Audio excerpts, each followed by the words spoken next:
Okay, ladies and gentlemen, welcome to the A Show year-end special, the A List. You just heard from Meals, Quan, Donnie, Rob, myself. I am Armon Sather, the John Cena of journalism, the Roman Reigns of rhetoric, the Brock Lesnar of broadcasting, the Paul Heyman of podcasting, and we are here to discuss moments 6 through 10 on the A List. So we're in the top 10 now. Very, very exciting times.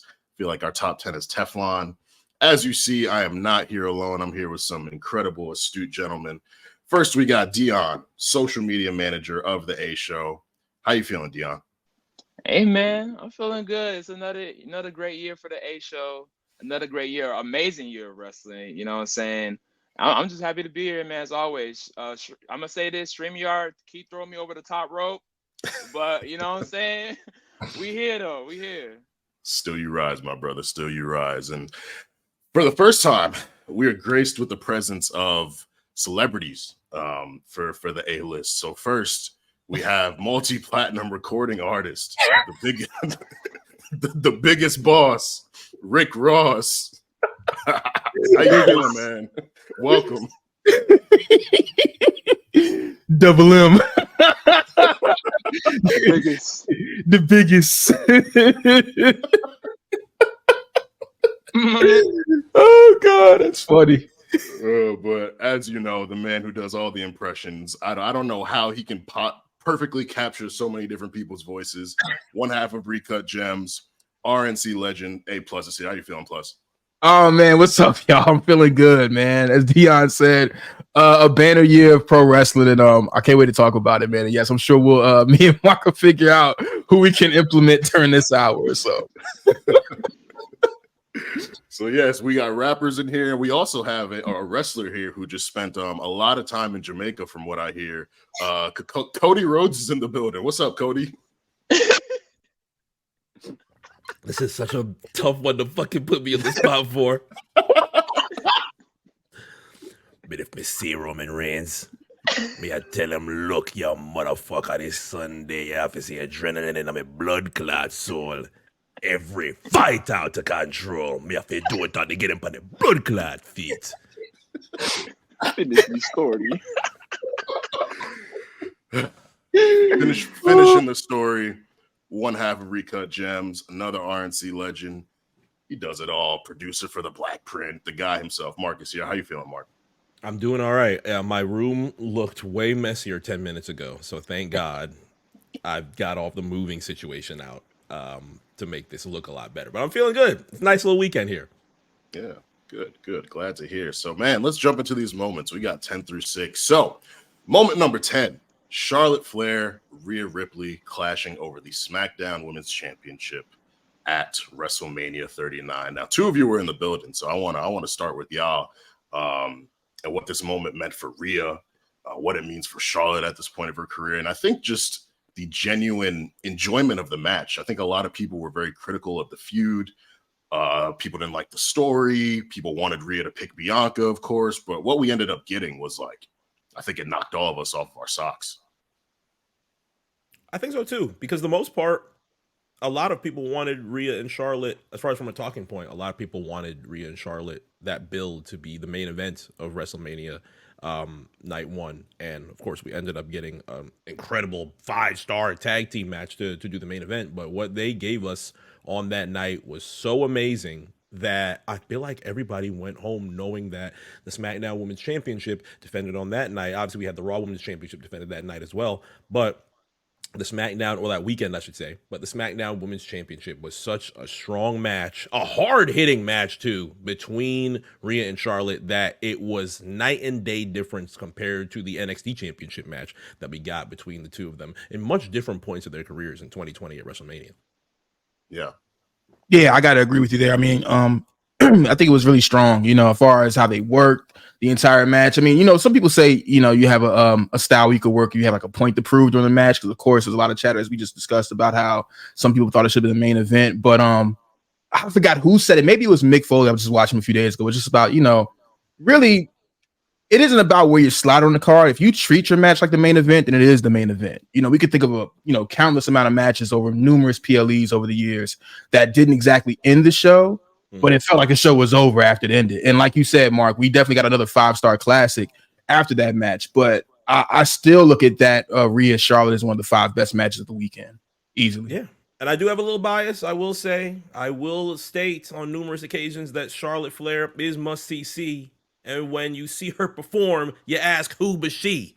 So I do have a little bit of a bias. I am huge for Charlotte Flair. But, you know, you have to tip your hat to what Rhea Ripley was able to do and knock the living sense, or at least what it felt like at some points in time, out of Charlotte Flair to be able to get the reign that we have been seeing all year, with which is now the Women's World Championship. But at the time, the SmackDown Women's Championship was a huge, huge get for Rhea and a big moment during that weekend in LA. Yeah. And I mean, I think when you look at her, when she first got to the main roster, they slotted her to face Asuka at WrestleMania 37, that was. And she won the title. Her reign was kind of meh. Then she got injured, came back, Judgment Day stuff, just became this larger-than-life character. Like, she's running TikTok. She's running social media. She is mommy. Everyone loves her. And I think to kind of put the cap on that moment with that victory over Charlotte really solidified her as, like, she's not only the future, but she is now. She is right now. And she's been carrying the torch in an amazing way. And really living up to her and Bianca being the women's version of John Cena and Batista. And similar to what you said, we got to tip our hat to Charlotte. I think a lot of people have been feeling Charlotte exhaustion over the last few years because when Charlotte's on TV, you know she's going to be in the title picture in some way. Like, there's really nothing else that they can do with her. But she shows up in those big matches, and she gave Rhea a lot. So I definitely want to give my credit to Charlotte for that. I love the way she looked at her at the end. I thought the way that Charlotte looked at Rhea after she won, I thought that was just like chef's kiss. That's the icing. The icing on the top of the cake was amazing. Mm-hmm. Yeah. Deon, you got anything, bro? Yeah, bro.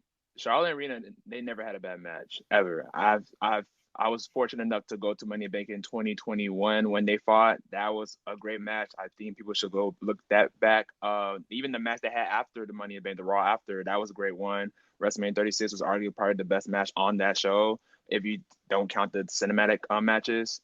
I mean, this is arguably the best women's match to come out this year. I mean, obviously you can make a case for Bianca and Io in Puerto Rico. You can make a case for Becky Trish at the cage match. You can make a case for even the women's War Games match. But this one, I feel like Rhea was always great, and a lot of people loved Rhea. But this match solidified her as like, nigga, I'm here. I've arrived. You know what I'm saying? And I mean, even going to the match, I still think about that German suplex she gave Charlotte. That was the turning point of the match where I was like, oh, they getting active. So, you know, they've always had amazing chemistry, but obviously I feel like this was the match that solidified Rhea's dominance and what an amazing year she's had. So kudos to her. Kudos to Charlotte for being one of the greatest. You know what I mean? I know she always says that we should have the main event, but sorry, there was a bigger story. But yeah, amazing match. Amazing. Two of the greatest, you know what I'm saying? Right now. So, and it's kind of stunning, like knowing that the SmackDown Women's Championship, although it is one of just the latest things that you could add to Rhea Ripley's career, because we're talking about a Royal Rumble winner, she's won the NXT UK title, won the Raw Women's title, won the NXT Women's Championship. This is not like her first reign as being a women's champion, and now we're just waiting to see, okay, how do they handle it? How do they do it?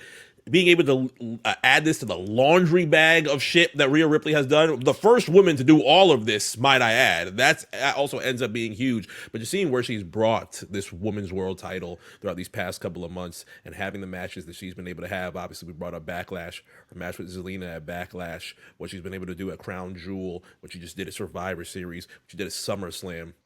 Just adds a whole lot of mystique, and it keeps Judgment Day up. So I'm cool with keeping Judgment Day all the way up in 2024. Yeah, absolutely. And she's just getting started. She's only like what, 24, 25, whatever. She's just getting started, and she's already accomplished so much. So yeah. You brought up Judgment Day, Marks, and this is a great transition. Actually, no, I'm sorry. Number 9, but you brought up War Games. That's a good transition. That's that worker voice, though. I know that's that worker voice. Come on now. Survivor Series War Games. Rhea Ripley did have a great match against Zoe Stark, but in the men's War Games match, we were treated to the return of the Viper, the Apex Predator, the Legend Killer, Randy Orton. What a moment this was for just wrestling fans in general. Randy's been around so long. He's given us so many incredible moments. And being away for 18 months, there were a lot of questions about whether, it would be time for him to hang it up. And the reports started coming out. He was in the PC. Cody Rhodes gave his carny ass announcement. Like, are you guys hearing voices? I think I have a little legacy with him. I think I'm hearing voices. I'm so glad. Oh my God. Oh, man. And they really kept us, they baited us like right until that moment. The team's talking about, is he here? Is he coming? Seth getting pissed at Cody. Jay like, yo, why would he team with me, dog? Like, oos. Like, I'm the one who put him out, oos. Like, there's no way he's going to team with us, oos. And then, come on, man. And then even within the match, teasing the cash in, Rhea running out with the briefcase, you're like, yo, they're about to cash in during more games? That's hard. And then you hear the theme. Randy comes out. Stadium erupts, and he does what he does best: power slams, rope hung DDTs, incredible RKOs.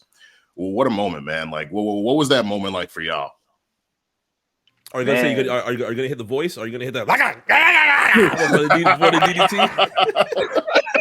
nigga start speaking tongues. Nigga possessed when he hit that DDT, boy. Unfortunately, I wasn't able to watch it live. I was like Armon would do on Saturdays outside. But when I replayed it, man, that pop was out of this world. I mean, this man's been gone for 18 months. I don't think we've had a wrestler in a long time been gone for this long, and so much has changed since he's been gone. Like, Triple H is in charge. Judgment Day was just starting. He was teaming with Riddle, guys. He was teaming with Riddle when he left. So much has changed since Randy Orton has been gone, and that, like I said, that pop was amazing. Even though, like I said, he was there for 5 minutes, that's really all we needed from him was to play those hits, man. And obviously, we would talk, somebody would just be talking about a bigger moment later on. But if they would have ended it with Orton, it still would have been an all-time pay-per-view of the year. You know what I mean? Like, so I'm interested to see what Randy Orton does next. Obviously, it seems like he's gonna be going towards Roman. He's coming back for revenge. So, hey, man, I'm just happy to have the Apex Predator back in the WWE. So that's how I felt about it. Yeah, no, shout out Rob Fee too, man. I don't know if this is exactly his work, but I know he's, heading up like the long form creative stuff. And for that to really play into, the bloodline took him out and Jay's in the match and Jay is like, I'm sorry, Oos. You know what I'm saying? He's like all scared and shit. I loved all of that. I mean, my only thing I guess I could ask, I saw a lot of chatter about this on social as well. Do you think they would have played up the is he here, is he not here if they didn't have another surprise later on? If they would have played up the is he here, is he not here, there was another surprise. If there was another surprise, if that wasn't the case, would they have still played up the, I don't know, guys, is Randy here yet? We haven't seen him yet. Is he here? We don't know. A lot of people were trying to think that it was going to be the CM Punk that ends up jumping in and doing that. But, I don't think that we ended up getting that. So, thankfully, they chose the direction that they did at that time. Thankfully, they chose the direction of, just having him come out and having that huge moment. We'll talk about that moment, of course, on the A-list. But I had a lot of love for both War Games matches this year. Of course, the men's one was really good. I learned that JD McDonough is a fucking sicko. I don't know who is belly flopping off a 20-foot high steel cage and taking an RKO. I just tried to slow it down at the actual moment to try and see I want to see what your reaction of your face is. Putting your hands, literally your arms to the side of you and hoping that Randy catches you at a good space that you can at least catch this RKO. JD McDonough is a fucking sicko. I think a lot of respect came for that. I'm surprised the ring didn't implode with that cranium of his, honestly. I'm surprised that ring did not crash like Brock Lesnar and Big Show, bro. But hey, yeah, shout out to JD though. Yeah, that ring breaks and we get another please do not try to sit home montage, all that nonsense. Yeah, man. Good to have Randy back. Amazing moment. He looks great. He looks happy, and it's just great that we can still watch him to this day. I remember young Randy. I remember all the talk of what was happening backstage and him being a hard-headed youngin, and now he's a vet, and everyone seems happy to have him back. So I like great. I like what Cole and Graves would also talk about too. Now that he had to, what was the surgery again? Something about his spine, right? Yeah, like spinal fusion or something. Yeah. They talked about how he's changed up his workouts. Now he doesn't do heavy lifting. He does more reps. And what we have seen throughout the past week, he was on Raw and of course on SmackDown, looks great. It doesn't really look like somebody that had to have this surgery is now off the weights and now lost all the bulk, lost all the muscle, and now you have to like kind of gain it back. Looks great for somebody that has just had so serious of a surgery and now, pretty much has to change your entire lifestyle. If Randy was more so used to repping like super, super heavy, now you're doing really light and doing more reps to be able to keep this body up and make sure that you can continue first ballot Hall of Fame career was something that I also did appreciate within the past week. Absolutely. To move along to some other things that we appreciate, celebrity wrestling era of WWE has been alive and well and on fire. And what a moment we got back in May. Moment number 8, Bad Bunny at Backlash, San Juan street fight against Damian Priest. Super hyped up. Story was told so great. And man, that entrance to Chambea. Chills. Yeah. Chills. That's all I got. Just chills. I mean, shout out to WWE for the use of the drone during Backlash. I almost miss it now. You know what I mean? It was so many dope shots during that whole PLE. But as you said, I mean, Bad Bunny's entrance was just it's the stuff of legend. I think it's something we're going to go back to over the years, and as we get into the match, I mean, shit, he brought it. Like, he really delivered during that match. And people talk about, oh man, he beat Priest, but think about where Priest has gone since Backlash. Yep, exactly. There's none on him. There's none on him. Yeah. Shout out to Robin Nelson.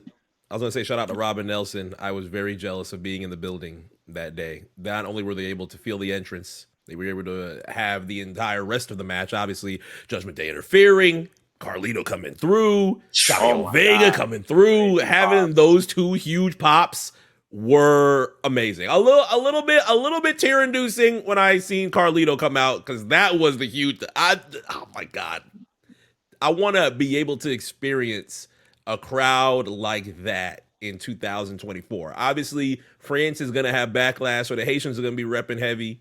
That's right. The Haitians are gonna be repping heavy in France.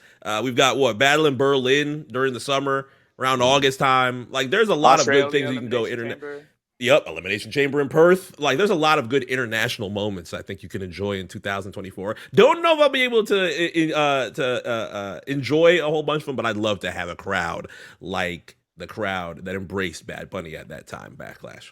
Hey, in the words of Marc, boy, them Puerto Ricans sure love that flag, boy. That's not me. That's Quan, boy. Don't put that to me. You gotta add the spit. Take it. Oh yeah, boy, them goddamn two. But all jokes aside, a great moment for Bad Bunny, man. Like, I can't just imagine like being a wrestler in your hometown and people like singing your song or your theme song, and you about to go in and have probably like the match of your life. And I'm pretty, and shouts to Damian Priest too. Like I said, what a year for him. Like, I've always been a Damian Priest fan. Like, I feel like he's one of the most consistent workers in WWE, and like, he's had an amazing year. I mean, Money in the Bank. We're gonna see what he does with that. So like, great year. You can make a case for him to be like, honestly, wrestler of the year. You could make a case for that. You could honestly make a case. He's had one of the biggest matches of the year. Won Money in the Bank. Judgment Day has been running WWE. So yeah, no, it was an amazing street fight and an amazing night at Backlash too.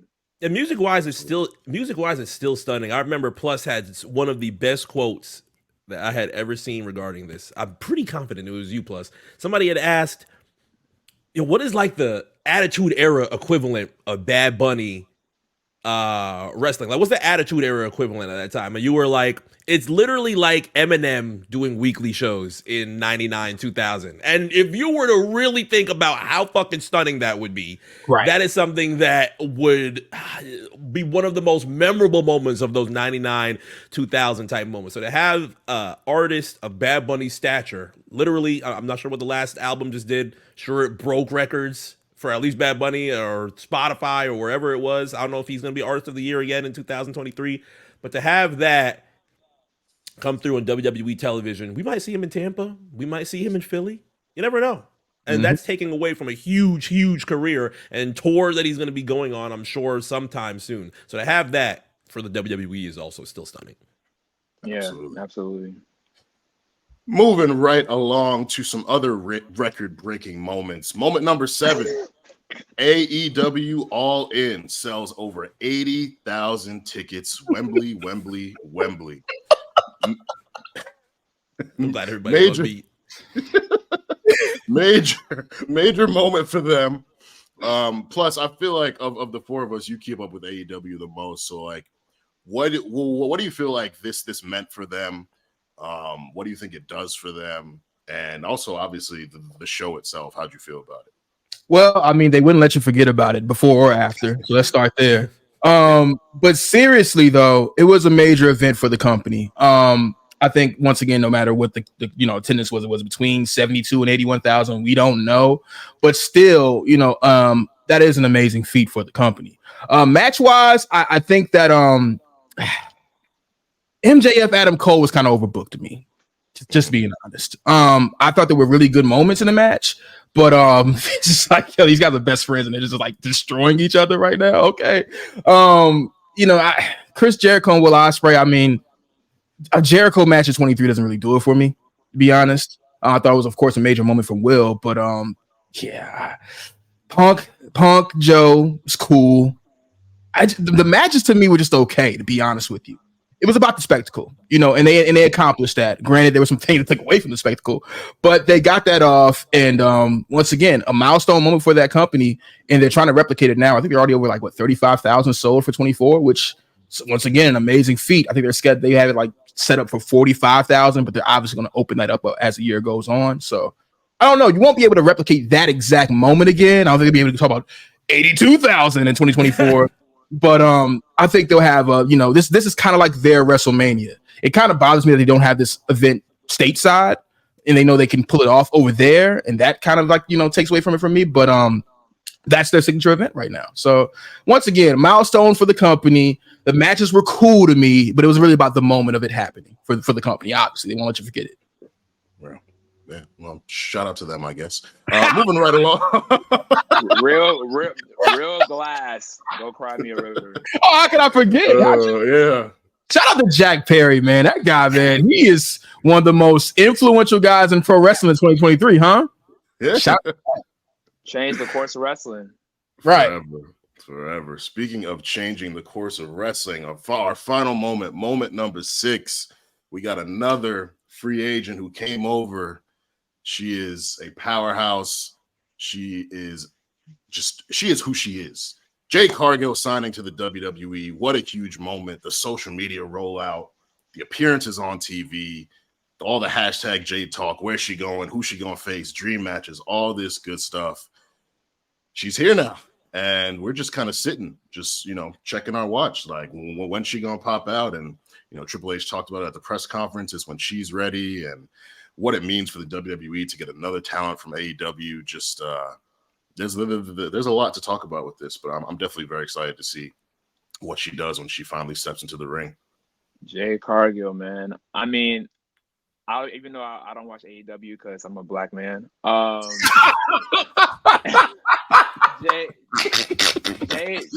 Jade Cargill, I've always known of her because she always looked like a star, right? She's always looked like a star.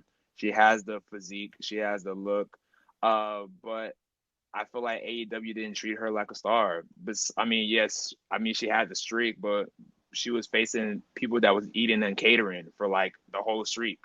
And then when she finally gets beaten by Chris Statlander, who funny enough gets beaten by somebody else who's not even as good as her, is whatever, right? So, and you can tell immediately when WWE signed her and placed her next to a Becky Lynch, right? Next to a Charlotte Flair. She's on NXT. She's on Raw. She's on SmackDown. She's walking with Triple H. She's walking with Shawn Michaels. You see her going to the gym, all that stuff. Like, they're already treating her like a big deal. And that's what WWE has always been able to do. They know how to make stars. AEW never knew how to do that. Besides, like, the Kennys and stuff like that. But they were already stars before they entered AEW, right? So now, like, even just yesterday, she gave Nelly a WWE Championship belt. They're placing her in positions to make her look like this woman is important. She's the future of our company. She is just getting started. And, like, to no fault of her own, like Triple H said, like, she just wasn't used right. To no fault of her own. I mean, Jade, I can't wait to see what she does. Whether she's going to be on NXT, Raw, SmackDown, doesn't matter. Either way, we're all going to be watching what she does after this, for sure. 2024 is definitely going to be a very important year for her.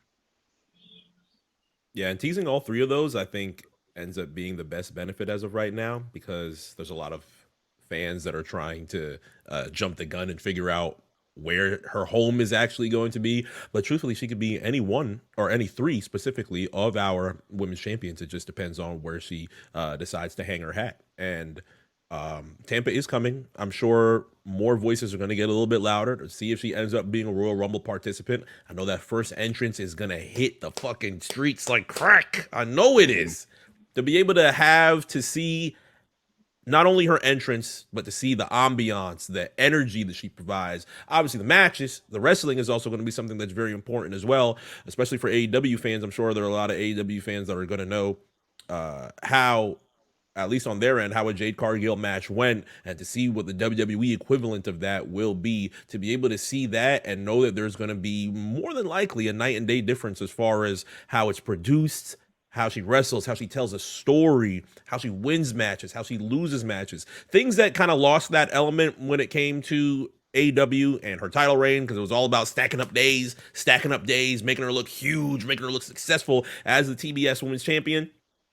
That is going to be something that a lot of people are excited for in 2024. Do I hope that it, set something up for Philadelphia? I would love to be able to have that up. Mania tickets are already rising up nice and clean. To be able to add Jade Cargill to that bill and have this huge, amazing spectacle for 2024 is something that I think a lot of people are looking forward to.